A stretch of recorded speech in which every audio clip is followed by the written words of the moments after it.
Alright guys, here we go. So I am just as 24 hours with the Galaxy S8 for Sprint and Galaxy S8 for Verizon. I just deactivated my Galaxy S8 on Sprint, reactivated my old iPhone, right there, have it tethered to the charger. Reactivated my old iPhone, it's active now.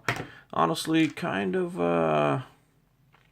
tired of carrying around so many phones. Kind of have to carry the iPhone around for iMessage and the note. I added another line, so now I'm carrying that around. I have my reasons, but it's getting to be too much. I definitely am going to be switching for the Galaxy S8 regular. The Plus is just not doing it for me. So let's get started. I want to kind of go over a few things. I haven't really looked at it yet, but I definitely want to look at the battery usage. I actually started charging the phones when I got home. Totally forgot to check it, but it did not hit 100%, so the battery data is still saved. We can still kind of estimate it. So let's hop in right into the battery usage. Let's take a look at it. So 10 hours ago. So, I'd say probably 1 hour before that. So 9 hours. That sucks. 9 hours on battery. Probably, yeah. I mean, I'd call, yeah, 9 hours on battery. Yeah, right there. So 9 hours on battery. That is when I got in my car. That little piece right there is when I got in my car. 9 hours on battery. Screen time is looking like 2 hours and 23 minutes. Guys, real quick, I do want to add one thing. For those of you that are on desktop, somewhere right here, I think, if you go right there, you click on it and you could change the speed of the video to like 1.25 or 1.5. I like to do that sometimes because I don't like to spend too much time watching videos. But if you're in the mood, just watch it on, the regular speed. And if you are on mobile, just if you double click right here, right there, double click right in the hole, your phone will skip 10 seconds. And if you double click right here, then it'll go back 10 seconds. And so I kind of like to do that. I don't want to waste anybody's time, but I also don't want to make it too cut and dry. I feel like most of the videos out there are too cut and dry, and they don't really, I don't know, they don't really put a lot of feeling into it. Anyway, so time on 2 hours and 23 minutes. Actually, pretty crappy battery life. Yeah, I mean, I think it hit like 40 or 30 something, 37%, 38%. So 9 hours lost 70%. Pretty crappy battery life. Only about 2.5 hours of screen time. Really shitty.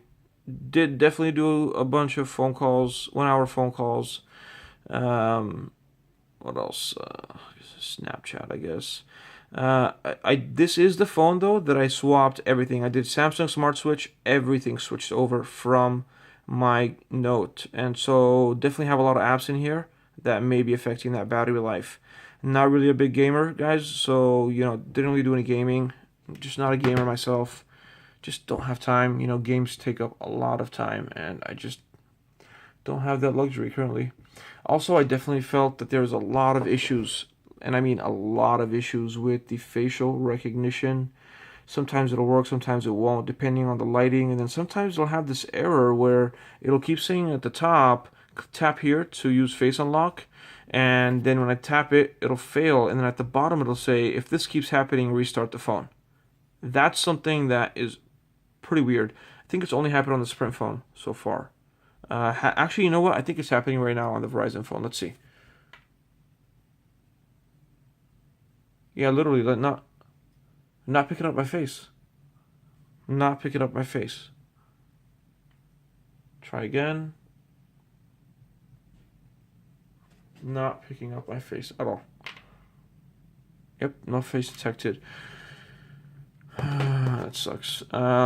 Sprint one is working right away. So yeah, definitely a problem here. So it's not just on Sprint. There is definitely a face recognition problem. Had the iris scanner for a while. Also gave me some issues. Angling and all that fun stuff. And then there's an extra move. You have to slide your finger first before you could actually use the iris scanner. The face recognition, you just click the power button or home button and it activates. Down to battery on this guy.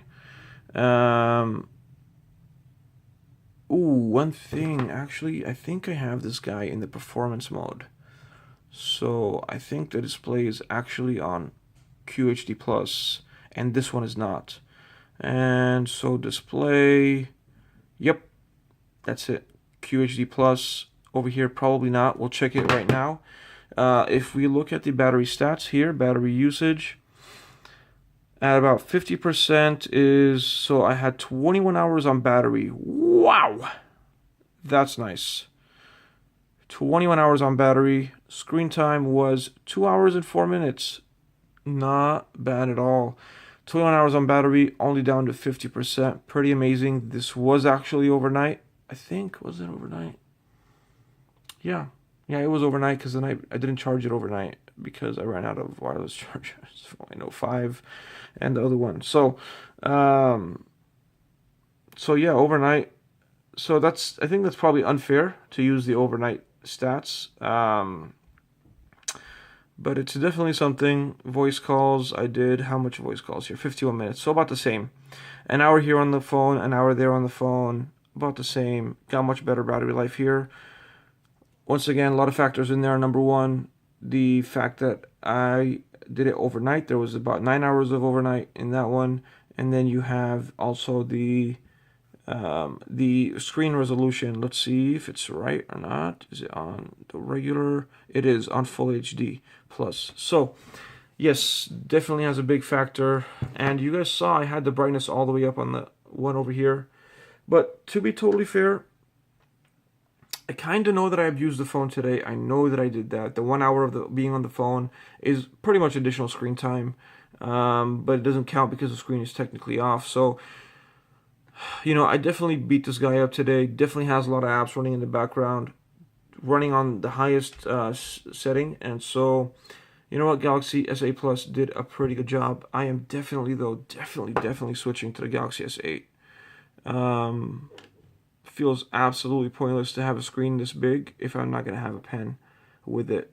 I thought about it. Battery life, you know what? I have fast chargers everywhere I go. And I don't think it's necessary for me to have an extra large battery to carry around. I always have backup juice with me. If it's at school, I have it in my backpack. If it's at work, I have fast chargers over there. And in my car, I have a very nice fast charging setup. So, I think I'm just not going to be too worried about battery life. Screen size, honestly, here's the way I explain it to people, right? If you're going to go between this and that, it's really like watching a movie here and watching a movie here is not that big of a difference. Like, it really is not.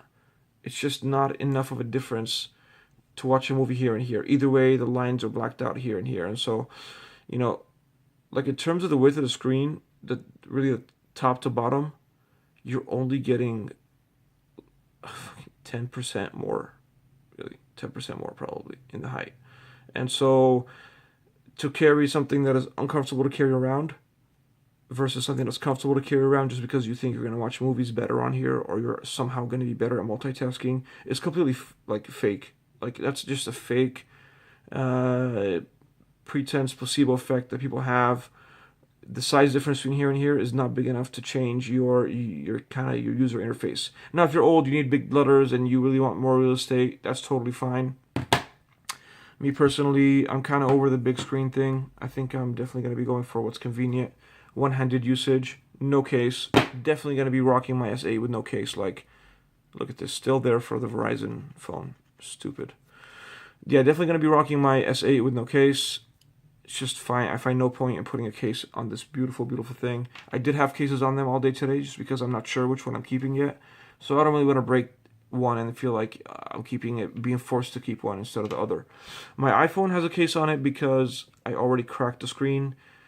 Not gonna crack the screen again. That background is hilarious.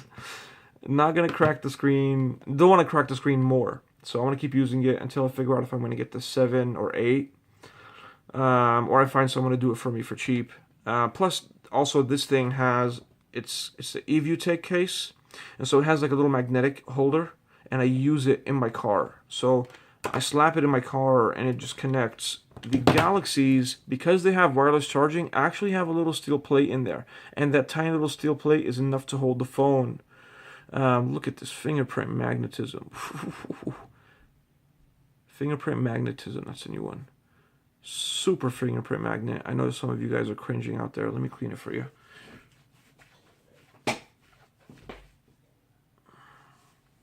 Yeah, but I mean, after it gets clean, it just looks fresh. Look at this guy. Stunning. Stunning device. Absolute stunning device. Yeah, always on display. Super useful. Love it. And honestly, the camera on the back does not protrude. Like, I don't care what anybody says. That camera does not protrude. It is literally just outlined. Like, the only thing, there is zero protrusion of the camera. It is only outlined by an aluminum frame so that the glass on the camera would be separate. Look at that. There is no protrusion of that camera. That camera is not going anywhere. Not affecting anything, not scratching the other phones in my pocket. Beautiful. Love it. So yeah, this is kind of the first day. Like the phone, USB-C is a little bit frustrating, believe it or not, more than micro USB.